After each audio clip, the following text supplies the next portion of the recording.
Salam dəyərli izləyicilər, mən Elnur Salahov. Mən sizə bu səfərki bölməmizdə Lookup funksiyasından istifadə qaydaları haqqında məlumat verəcəyəm. Sözün düzü istifadə qaydaları deyil də, Lookup funksiyasının avantajları barəsində məlumat vermək istəyirəm. Lookup funksiyası çox geniş istifadə olunan bir funksiyadır Excel-də, ümumiyyətlə proqramlaşdırmada.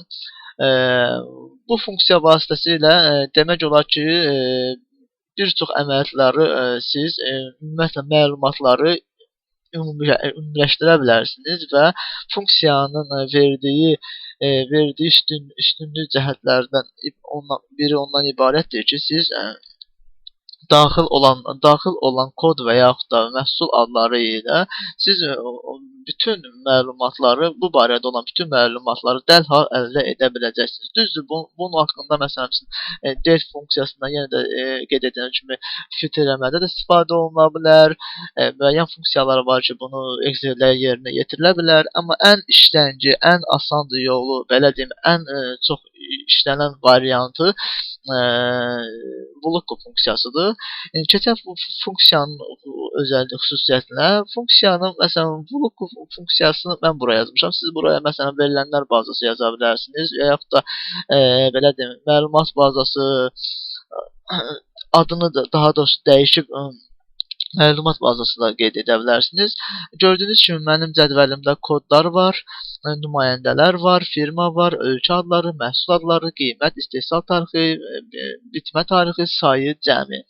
Məsələn, mən burada kodları daxil edə bilərəm nümayəndənin adlarına görə. Baxın, məsələn, Elnur Salahov deyəndə 123 566 Elnur Salahovun kodudur. Amma gördüyünüz kimi burada Elnur Salahov yenə də təkrar olunub var. 244 562. Deməli, mən buradakı kodları Elnur nümayəndə adlarına görə deyil də məhsul adlarına görə və yaxud da növlərinə, daha doğrusu adlarına və yaxud da növlərinə görə qeyd etmişəm. Mən bilmək istəyirəm ki, nümayəndəm olan Elnur, məsələn, məhsulun bu kodda olan 123 566 seriyalı kodumun daxilində, belə deyim də, koda daxil olan bütün məlumatları görmək istəyirəm. Bu əsasən kiçik marketlərdə və yaxud da ümumiyyətlə bazarlıq edən bütün marketlərdə bu haqda məlumatlara müşahidə ola bilərsiniz. Necə? Məsələn, kassaya biz hər hansı bir ərzaq aldıqda və yaxud da hər hansı bir əşyanı aldıqda və kassir kodu, yəni barkod kodunu oxumaq üçün ərzağı ona yaxınlaşdırır və burada xəta baş verir. Barkod kodu aparatı daha doğrusu həmin kodu oxumur. Bu zaman diqqət yetirsəniz, kassir artıq məlumat bazasına daxil olur və oradakı kodu proqrama daxil edərək həmin məhsul barəsində olan bütün məlumatı alır. Məsələn, istehsal tarixini, qiymətini və s. məlumatları alır. Bu məlumatları necə alır, onu sizə izah etmək istəyirəm. Gördüyünüz kimi, mən burada iki variantdan istifadə edəcəm. Həm koduna görə məhsulun kodunu daxil etməklə məhsul haqqında bilgimi əldə edəcəm və yaxud da məhsulun adını daxil etməklə onun haqqında bilgiləri əldə etmiş olacağam. Bunun üçün biz gəlirik ilk növbədə bu bölmədən yuxarıda yazılan nümayəndə firma olan hissəni kopyalavat edirik. Gəlib buradan PSPS olan transpose edərək alt-alta düzülməsini təmin edirik. Sonra yenə də kod yazdığımız bölmənin qarşısında olan boş xananın üzərinə gəlib date funksiyasından date validation və burada list seçərək search hissəsinə gəlib yenə də qayıdırıq Lookup funksiyamıza. Burada olan bütün kodları, gördüyünüz bütün burada olan kodları düz əvvəlindən tutub düz axıra qədər proqrama düşməsini təmin edirik. Baxın, gördüyünüz kimi sonra OK və bütün kodlar artıq bizim kod yazdığımız bölmədə öz əksini tapıb. Bax, görürsünüz. Bütün kodlar artıq öz yerini alıb. İndi isə növbə gəldi Lookup funksiyasını buraya tətbiq etməyə. Yəni Lookup funksiyası nədən ibarətdir? 123.566 adlı kodun qarşısında olan məlumatlar. Məsələn, Elnur Salahov hansı firmadır, hansı ölkədir, məhsulun adı nədir, qiyməti nədir, istehsal tarixi nədir, bitmə tarixi nədir, sayı nədir, cəmi nədir.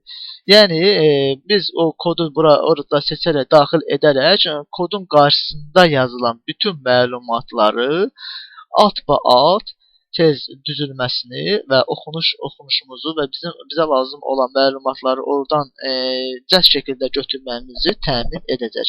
Keçək əməliyyatımıza. Bərabər qoyuruq. Nümayəndənin qabağında bərabər işarəsi qoyuruq və funksiyamızı daxil edirik. Lookup mötərizə açırıq. Gəlirik yenə də məlumat olan bazamıza. Cədvəlimizin düz başından, baş hissəsindən tuturuq, bir daha doğrusu əvvəl hissəsindən tuturuq, düz axıra qədər onu qeyd edirik. Gördüyünüz kimi, baxın, bərabərdir Lookup və gəldim, yenə cədvəlimi qeyd etdim. Üzr istəyirəm, belə olmayacaqdı.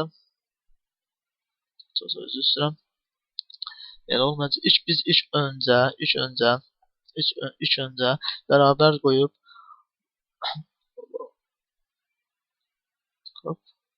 Lookup mötərizə açaraq kod hissəmizdə yazılan bu məlumatı daxil edib bu xananı daxil edib F4 düyməsinə bir dəfə tıklayırıq. Sonra vergül, sonra yenə də məlumat bazamıza geri dönərək oradan kod yazılan hissədən görürsünüzmü? Məlumatı ilk başladığı yerdən düz axırına qədər bütün cədvəlimizi bu qırıq-qırıq xətləri qeyd edirik. Yenə də F4 düyməsi basırıq və fikir verin, sabitləyirəm. F4 düyməsi xanaları sabitləyir.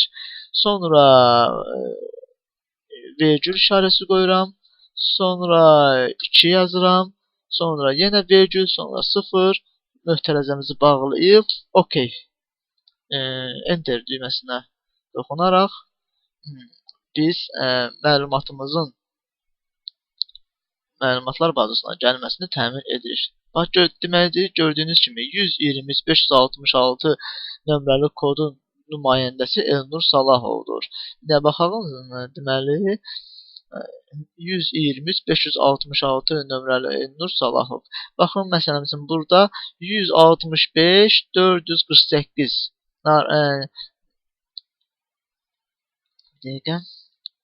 Nəriman Babayev. Baxın, 165.448 yazdım, daxil edim bura. 165.448. Baxın, gördünüz?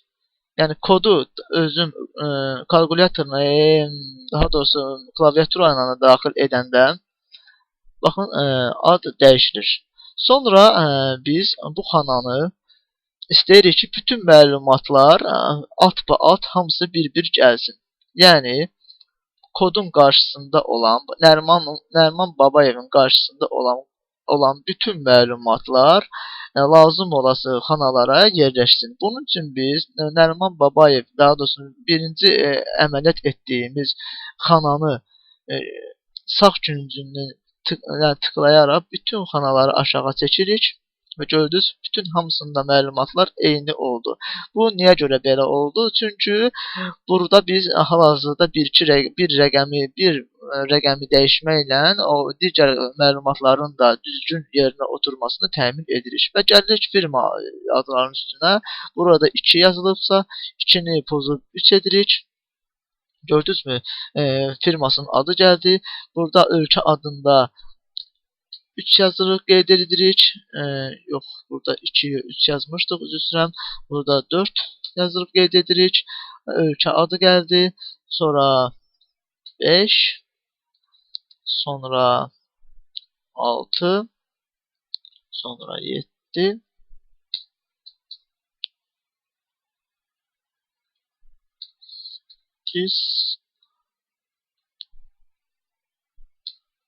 9 10 və gördüyünüz kimi bütün məlumatlar qeyd olundu. Diqqət etsə istehsal tarixi və bitmə tarixi qeyd olunmayıb. Hal-hazırda məsələn istehsal və tarixi və bitmə tarixini bura qeyd edək. Məsələn istehsal tarixi olsun 12-ci ay daha doğrusu 27-si 12-ci ay 2015-ci il. Bitmə tarixi olsun 27-si 12-ci ay 2016. Baxın, Nəriman Babayev hamısını daxil etdim. Məlumatımıza görək. Bax, diqqətlə baxaq. Görürsüz, bütün məlumatlar öz əksini tapıb. Yəni, onların qarşısına, bu kodun qarşısına 165.448-in qarşısında olan bütün bura yazılan, qeyd olunan məlumatlar hamısı məlumat bazasında olan düşür. Və beləliklə siz oxunmayan, bax məsələn 112.354. Bunu yenə də burada 26.12.2015 qeyd eləyək. Bunun da doğru 26.09.2016 qeyd edək istehsal tarixini. Baxın 112.354 kodu Fuad Cəlilov Netcom şirkətindən Kanada prosesor satıb. Deməli prosesorun kodu 112.354. Bunun üçün buraya daxil 112.354 yazaraq baxın bütün məlumatlar öz əksini tapdı. Biz bunu kodla da tapa bilərik və yaxud da bu əməliyyatı məhsulun adına uyğun olaraq da tapa bilərik. Ümumiyyətlə nümayəndə adına uyğun tapa bilərik, firma adına, ölkə adına. Ümumiyyətlə bizə axtarış zamanı lazım olan bütün məlumatları bizə asan olan ad vasitəsilə tapa bilərik. Diqqətinizə görə təşəkkür edirəm.